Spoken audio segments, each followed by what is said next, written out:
يا ليلي ويا ليلى وش بش نشكيلك يما وقالوا لي ليلى صغير وفي قلبي غمة حبنتي gushii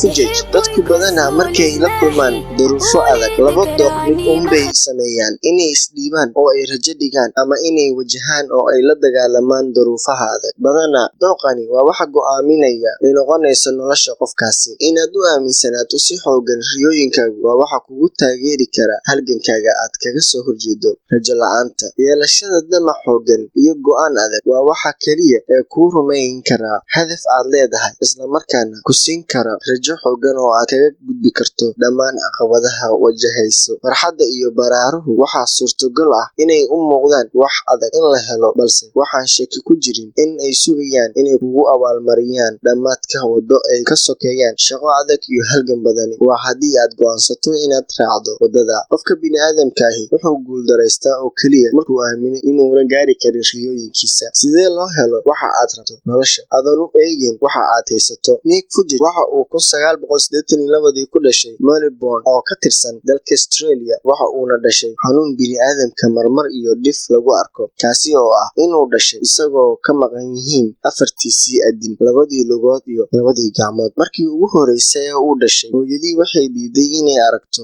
ama se ay qabato iyadoo kalkaalisadii ay u haysay muddo markii hore waxay ku qanceen markii uu yaraa caruurnimada Fujaj waxay ku sababtay inuu wajaho halgan muuqaaleed iyo mid dareen ahba sharciyada dalkaasi u yaala umay suurtagelin inuu ku biiro iskuul fiican wax yar kadib markii uu loo ogolaaday inuu ku biiro iskuulna wuxuu cadaadis iyo xoog sheegasho kala kulmay ardaydii ay dugsiga wada baranayeen taasi oo ku sababtay inay murugo aad u badani hesho markii uu 10 jir noqday wuxuu isku dayay inuu isdilo markii uu adkeysan waayay noloshu ku sugan yahay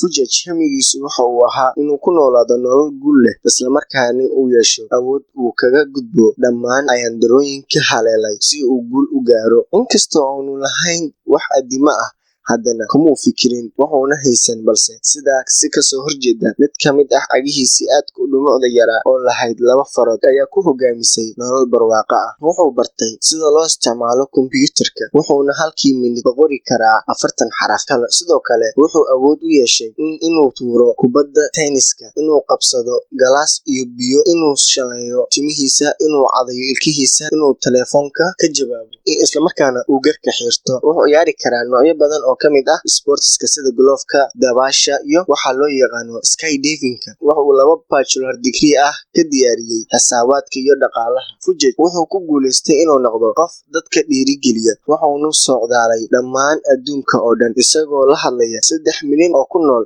in ka badan 44 wadan isagoo barayay dadka sida loo humeeyo riyooyinkooda waxaana kamid ahaa hadaladiisii ugu caansan markuu dadka dhiirigelinaya dream big my friends and never give up you all make mistakes but none of us are mistakes markii dambe wuxuu aasaasay urur la yiraahdo Life Without Limits iyo shirkad la yiraahdo Attitude is Altitude sanadkii 2005 waxaa loo magacaabay abaalmarintii sanadka ee dhalinta Australia 2002 wuxuu guursaday Kenny Mahiri waxa uuna dhalay 2 caruur sheekadani Nick Fujaj waxay indhaheena u furaysaa xaqiiqda ah in daciifnimadu ay ku dhacdo qalbiga balse aanay ahayn jirkaaga si fiican u shaqayn waaya dhiirigelin la'aantuna tahay